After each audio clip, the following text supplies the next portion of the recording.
সোমবারে দিয়ে দিলাম কালো জিরা। এখন কোয়াশ আলু ভেজে নেব। হলুদ দিয়ে দিলাম, লবণ। এগুলো ভাজা হবে, তারপর দেবো সজনা, মিষ্টি কুমড়ো আর অল্প মিষ্টি আলু। কোয়াশ আলু ভাজা হয়ে গেছে, এখন মিষ্টি কুমড়ো, কাঁচা লঙ্কা আর একটুখানি মিষ্টি আলু হচ্ছে দিয়ে দিলাম। কাঁচা লঙ্কা চিরা দিয়েছি আর দিয়ে দিলাম সজনা।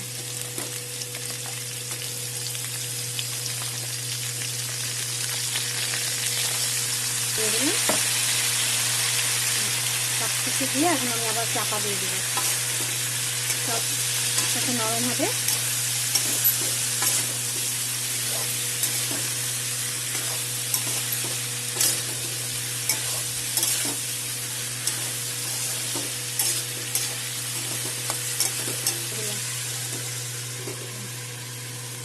চাপা খুলে দেখে নেবো সবজি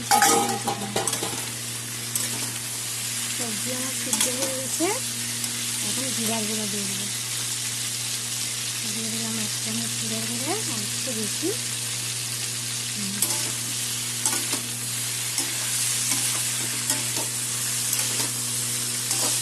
দিয়ে দিলাম পরিমাণ মতন জল, সব সবজি সিদ্ধ হবে।